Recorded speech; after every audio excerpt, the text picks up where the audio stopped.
Tantra was the one science that proclaimed this openly. In India, menstruation was once celebrated as a monthly descent of Shakti. Because the feminine is not just woman, the feminine is wealth, flow, nature, desire. Look at how the feminine is treated now. The feminine is not enthroned. She is commodified. Sexuality is used as advertising bait. Woman claiming her orgasm is called vulgar. Why Tantra was forbidden? The fear of feminine power in Kali Yuga, the current age of time we are in.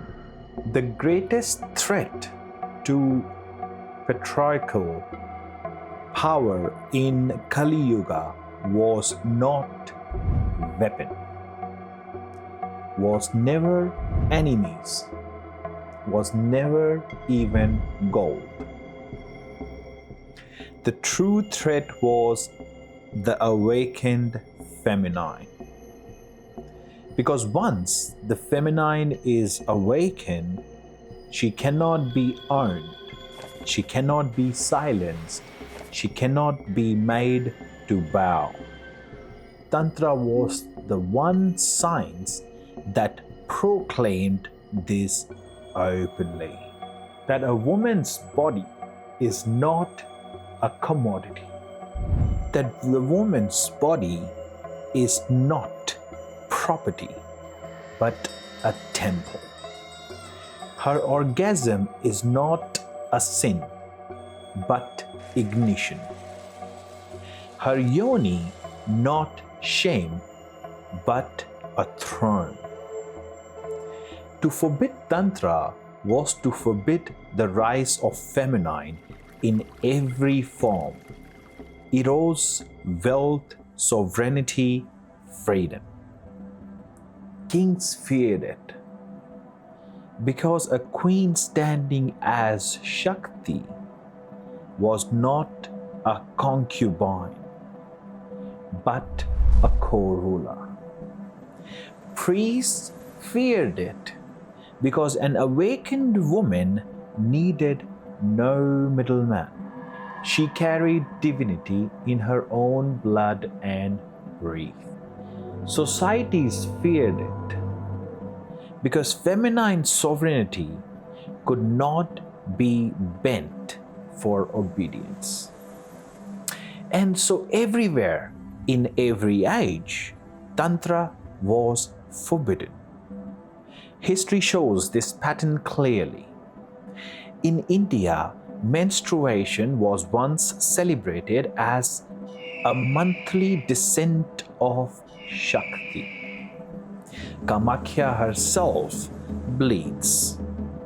And for centuries, women were honored for carrying the same current.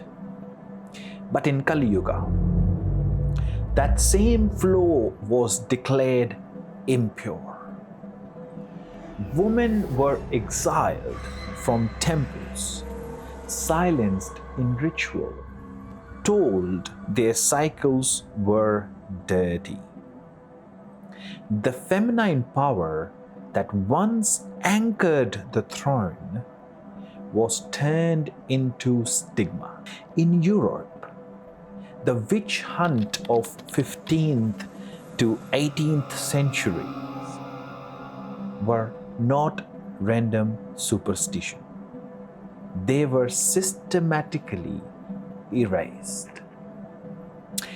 The women killed were herbalists, midwives, healers, guardian of birth, guardian of body, guardian of blood. By calling them witch and burning them, patriarchal systems destroyed women's sovereignty over sexuality, medicine, and land. In the Middle East, Goddess shrines were once dedicated to Al-Uzza and Al-Lat and Manat. They were destroyed, their power replaced by structures that declared woman's voice worth half a man's in law. In China, Taoist teachings on sexual alchemy, where men and women balanced each other's energy, were banned under Confucian morality. Women were caged in the household, stripped to their cosmic role. In Africa, the priestesses of fertility who once commanded tribes were demonized by missionaries and replaced by male-controlled clergy. This was not a coincidence. It was a strategy. Because the feminine is not just woman. The feminine is wealth, flow, nature, desire, and freedom itself. To suppress woman was to suppress life's force. To forbid Tantra was to forbid not only the feminine body but the feminine principle itself. And the results are written across the world. Today, look at how the feminine is treated now. In modern consumerism, the feminine is not enthroned. She is commodified. Women's bodies sell everything from cars to perfume. Yet, women themselves remain underpaid and undervalued. Sexuality is used as advertising bait. Yet, woman claiming her orgasm is called vulgar.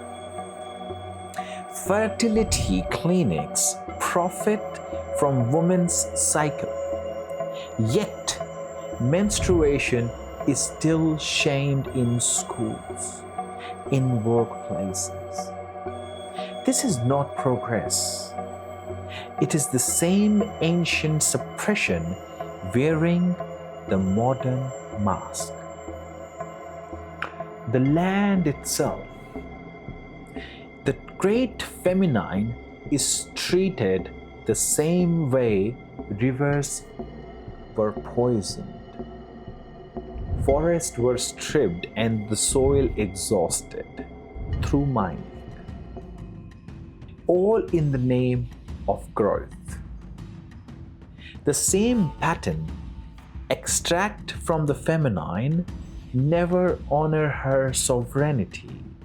The feminine is reduced to resource, whether in a woman's womb or the womb of the earth. And men suffers too. Because when the feminine is forbidden, the masculine loses his throne. He becomes either the tyrant or hollow. He learns domination instead of presence, suppression instead of containment. He is told to conquer women rather than hold them. He is told to chase wealth rather than magnetize them. The result? Man addicted to shallow pleasure, trapped in endless hustle, unable to anchor themselves. Forbidden Tantra damaged both gender because it severed the access and the flow. Consumerism became the new priesthood. It offers the illusion of choice, but not sovereignty.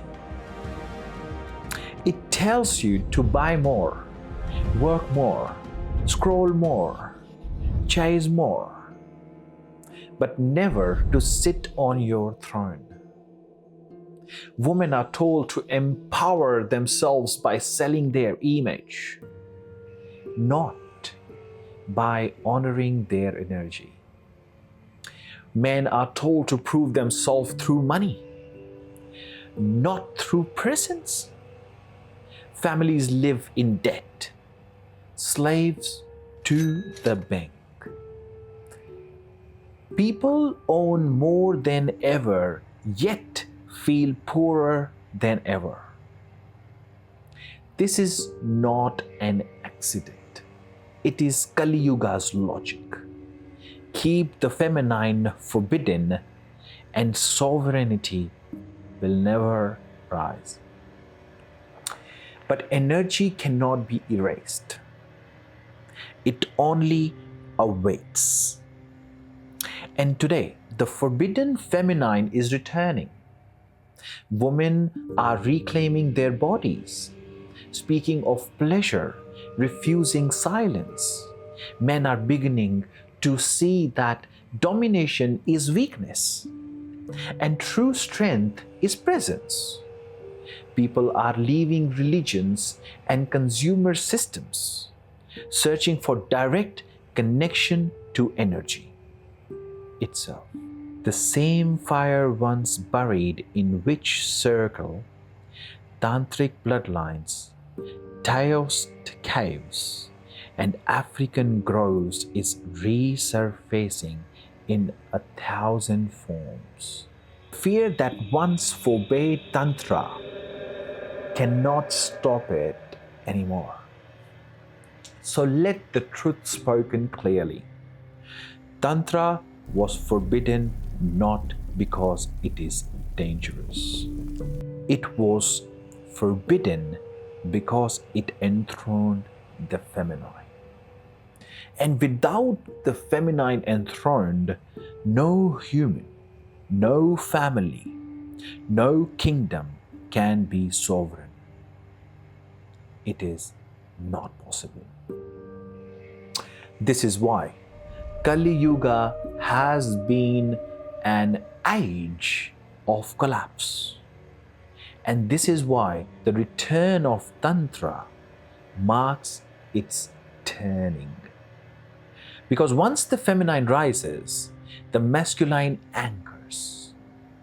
No system of fear, debt, or control can enslave humanity again.